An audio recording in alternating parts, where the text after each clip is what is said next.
Hello students, हम लोग करने वाले हैं class 10th science chapter number 2 acids bases and salts. तो चलिए आगे की कहानी शुरू करते हैं। तो आज हमारे पास जो टॉपिक है वो है reaction of acid and base with each other. तो आज हम लोग एसिड और बेस की रिएक्शन देखेंगे जब वो एक दूसरे के साथ करते हैं तो क्या होता है। फर्स्ट हमें एक एक्टिविटी आ रही है 2.6। क्या है उस एक्टिविटी में? फर्स्ट स्टेप में कहा है कि हमें 2 ml डाइल्यूट NaOH सॉल्यूशन लेना है। NaOH मतलब सोडियम हाइड्रोक्साइड, जो कि एक बेस है।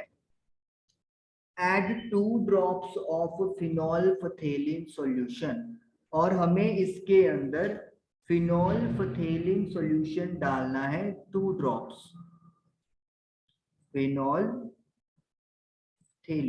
तो आपको पता है कि जब फिनोल्फथेलिन बेस में जाता है तो जो सॉल्यूशन का कलर है इट विल बी पिंक। तो यानी कि बेस में जैसे ही फिनोल्फथेलिन आप डालोगे सॉल्यूशन, या फिनोल्फथेलिन कह लो, कि वो पिंक कलर का हो जाएगा। नाउ थर्ड स्टेप में ऐड करना है डाइल्यूट हाइड्रोक्लोरिक एसिड HCl। क्योंकि हमारा टॉपिक यही है एसिड विद बेस, तो बेस ऐड कर चुके हैं, अब एसिड ऐड कर देंगे। अब आप देखोगे कि जो कलर है पिंक वो चेंज होना शुरू हो जाएगा। वो हल्का pink colour, light pink colour में कन्वर्ट होता जाएगा। जैसे जैसे आप HCl बढ़ाते जाओगे जो पिंक कलर है वो और कम होता जाएगा, और फाइनली एक स्टेज पे पिंक कलर बिल्कुल खत्म हो जाएगा and solution will become colourless.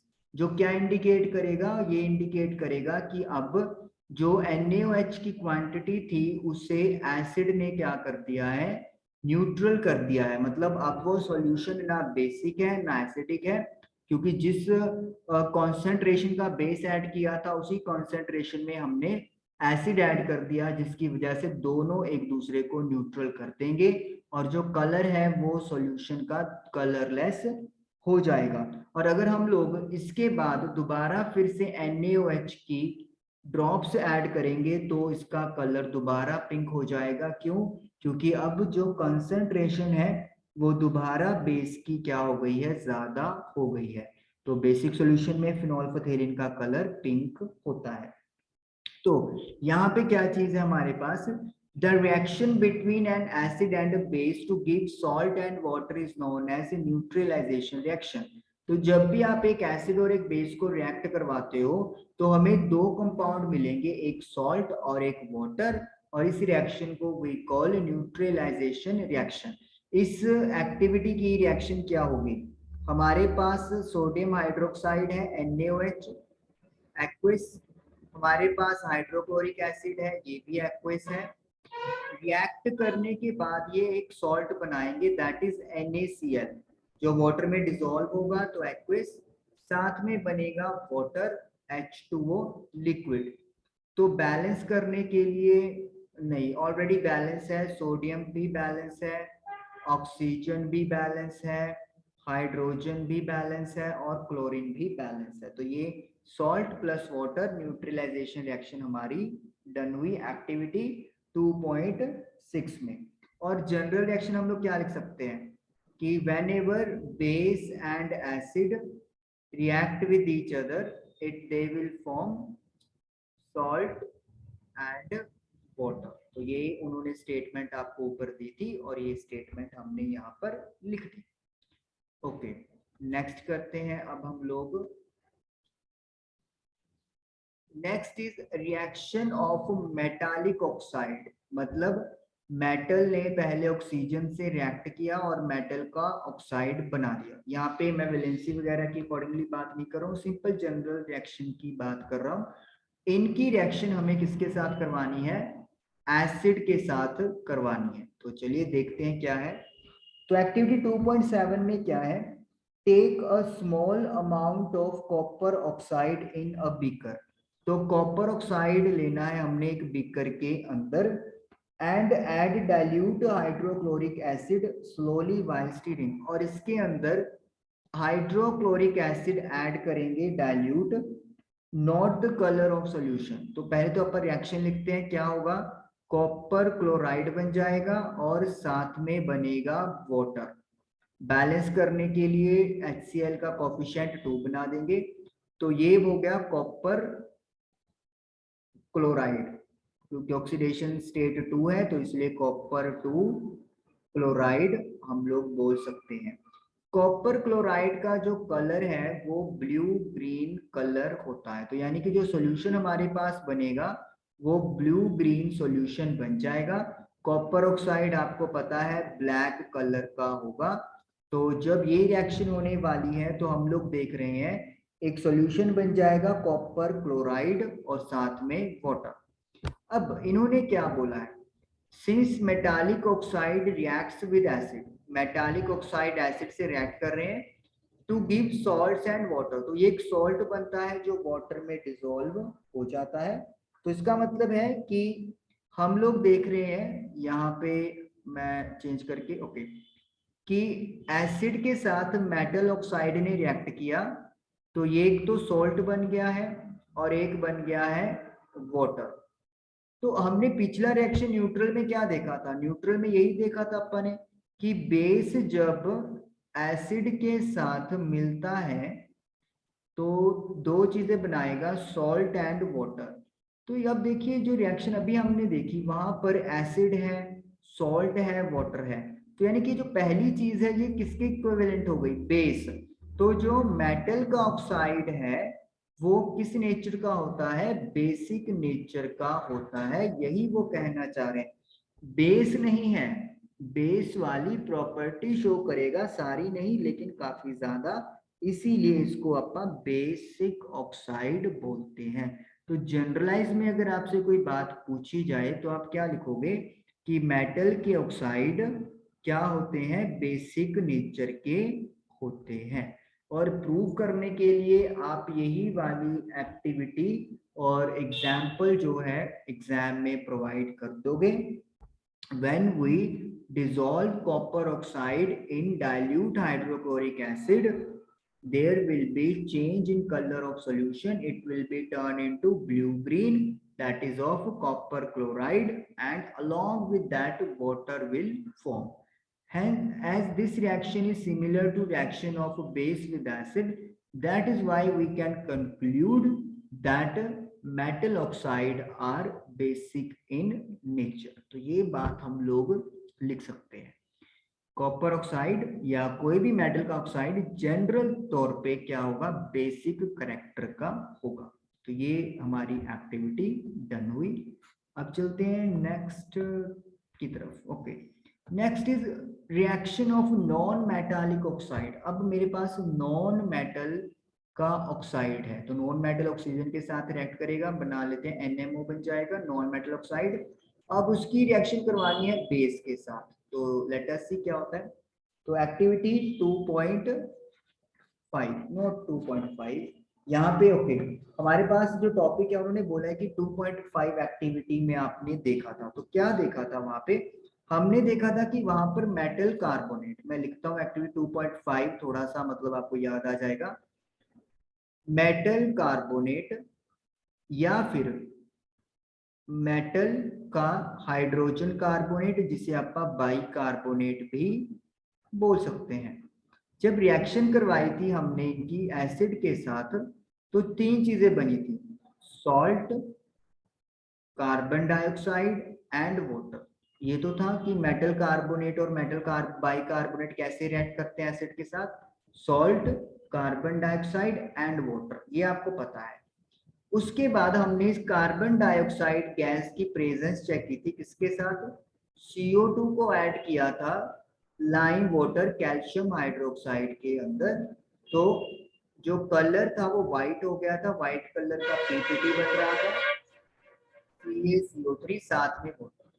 तो यही उन्होंने अपने को उठाने के लिए बोला है, ये वाला हिस्सा। कहते हैं कि जब आपने वो एक्टिविटी परफॉर्म की थी तो एक स्टेज पे क्या चेक की थी आपने, प्रेजेंस ऑफ कार्बन डाइऑक्साइड। जब आपने उसको लाइम वाटर से पास किया तो लाइम वाटर मिल्की टर्न हो गया, दूध के रंग जैसा, क्योंकि क्या फॉर्म हो गया, कैल्शियम कार्बोनेट, जो कि व्हाइट कलर का प्रेसिपिटेट होता है, यानी कि वाटर के अंदर डिसॉल्व नहीं होता, साथ में पानी बना था। अब यहाँ पे अगर हम लोग इसको एनालाइज करें तो कैल्शियम हाइड्रोक्साइड क्या है, एक बेस है, CaCO3 एक सॉल्ट है और H2O वाटर है। न्यूट्रल रिएक्शन में आपका क्या पढ़ते हैं कि एसिड जब बेस के साथ मिलता है तो सॉल्ट प्लस वाटर ये चीजें बनती हैं। अब चार में से तीन चीजें सेम टू सेम है, तो इट मींस जो हमारे पास ये वाला रिएक्टेंट है कार्बन डाइऑक्साइड, वो किस नेचर का होगा, it will be acidic nature का होगा।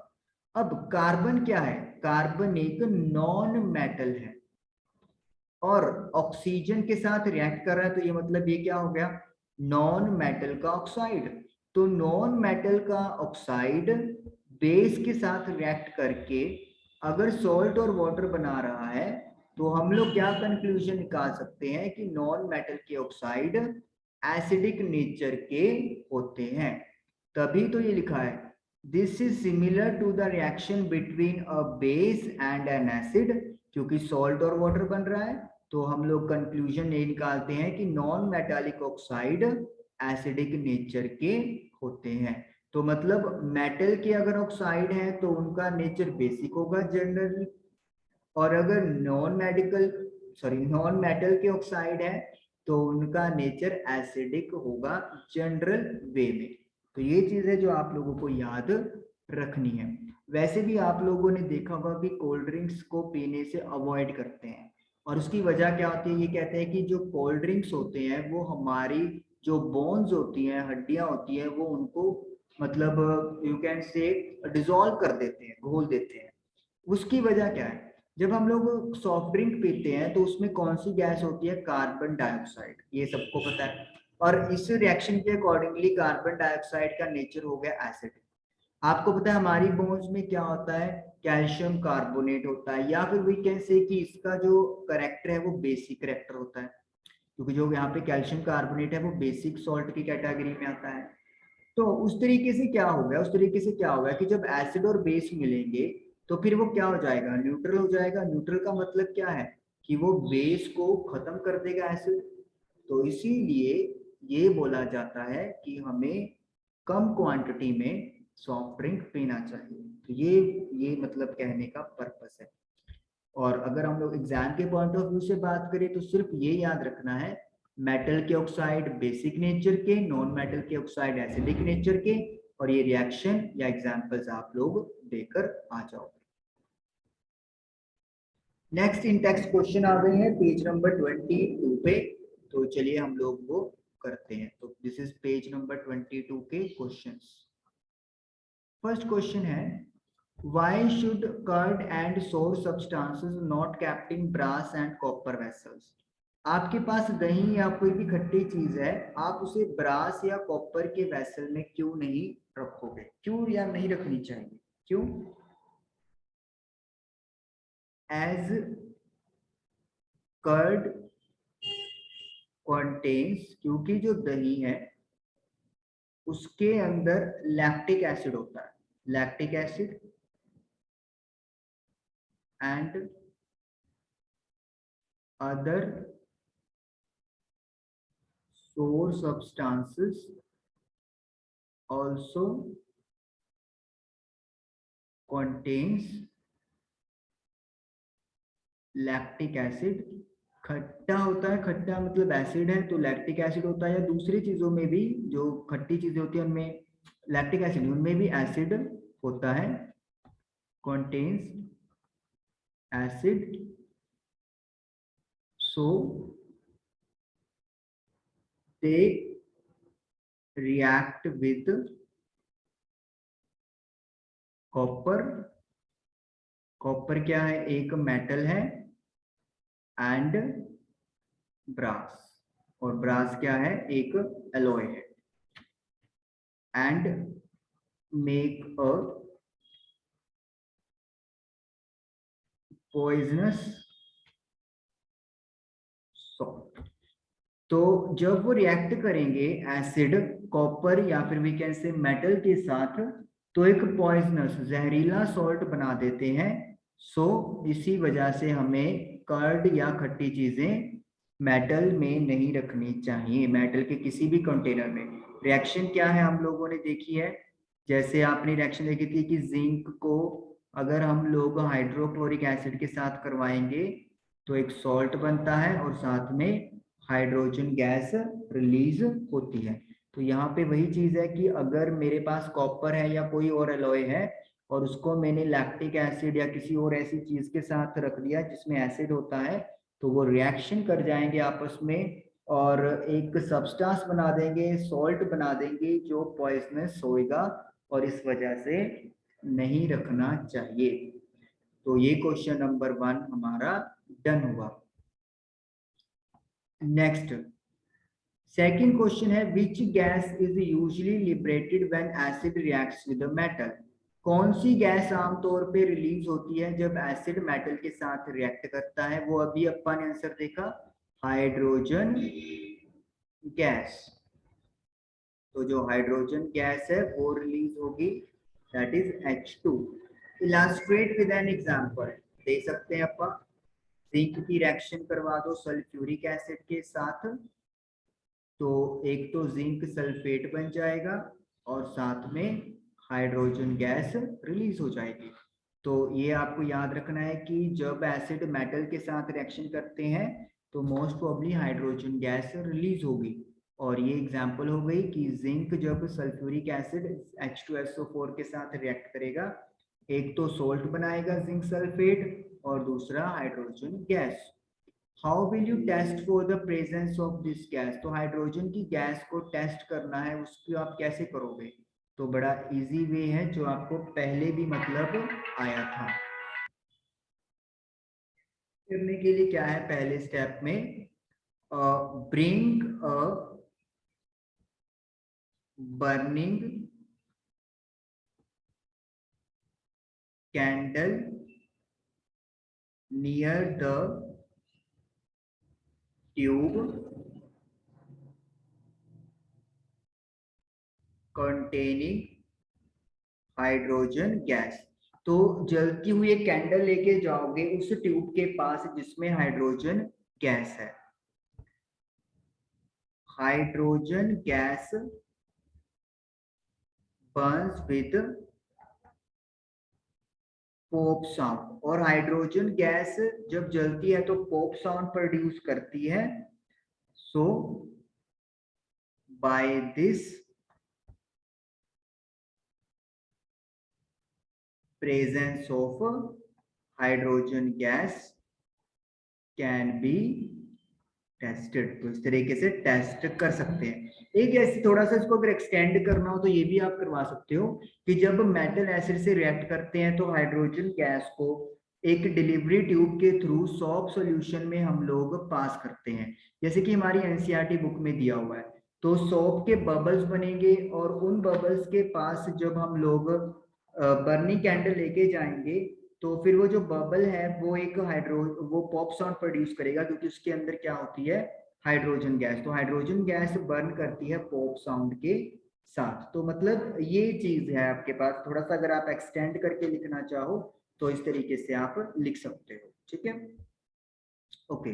तो ये हमारा क्वेश्चन कंप्लीट हुआ। पहले उन्होंने गैस पूछी हाइड्रोजन, फिर एक एग्जांपल पूछ दिया वो भी बता दिया, और फिर टेस्ट करने के 2 पॉइंट लिख दिए। और मैंने आपको बता दिया कि अगर थोड़ा एक्सटेंड करना चाहते हो तो सॉफ्ट सॉल्यूशन की बात कर दियो कि जो हाइड्रोजन गैस बन रही है उसे सॉफ्ट सॉल्यूशन से पास करवाओगे तो बबल्स बनेंगे। अब उन बबल्स के पास क्या लेके जाओगे, बर्निंग कैंडल लेके चले जाओगे तो वो पॉप साउंड के साथ प्रोड्यूस मतलब आवाज देगी।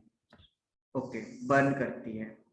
थर्ड क्वेश्चन है, मेटल कंपाउंड ए, कोई मेटल का कंपाउंड है ए, यानी अकेला मेटल नहीं है, उसके साथ कोई और चीज भी लगी हुई है, reacts with dilute hydrochloric acid. तो वो डाइल्यूट हाइड्रोक्लोरिक यानी HCl के साथ रिएक्ट कर रहा है टू प्रोड्यूस एफरसेंस। जब भी आपको एफरसेंस शब्द आ जाए इसको बोलते हैं बुदबुदाहट। मतलब जैसे आप कोल्ड ड्रिंक की बोतल खोलते हैं तो एकदम से झाग ऊपर आती है क्योंकि वो गैस के बबल्स एकदम से उठते हैं, उसी पोजीशन को we called effervescence. The gas evolve extinguishes a burning candle. जो गैस निकल रही है वो एक जलती हुई कैंडल को बुझा सकती है। तो जब भी ये दो चीजें आपके पास आ जाएं तो आपके सिलेबस के अकॉर्डिंगली ये गैस क्या बनेगी, कार्बन डाइऑक्साइड गैस होती है। हो तो और भी गैस सकती होगी मान लेते हैं, लेकिन आपके सिलेबस के अकॉर्डिंगली एफरसेंस और बर्निंग कैंडल को एक्सटिंग्विश करना या फायर को एक्सटिंग्विश करना तो वो CO2 का काम है। तो right balance chemical equation for the reaction. तो इस रिएक्शन के लिए हमें एक बैलेंस्ड इक्वेशन लिखनी है। If one of the compound formed is calcium chloride, अगर एक कंपाउंड कैल्शियम क्लोराइड बन रहा है यानी CaCl2, तो ये क्लियरली दिख रहा है कि अगर मेरे पास एक सॉल्ट है जैसे कैल्शियम क्लोराइड है, कार्बन डाइऑक्साइड है, तो यहाँ पे जो मेरे को एग्जांपल दी जा रही है या क्वेश्चन पुटअप किया जा रहा है वो मेटल कार्बोनेट की एग्जांपल के साथ पुट किया जा रहा है, जहाँ पे तीसरा प्रोडक्ट क्या बनता था, वाटर। तो अब मेटल कौन सी है, कैल्शियम है, तभी कैल्शियम का सॉल्ट बना।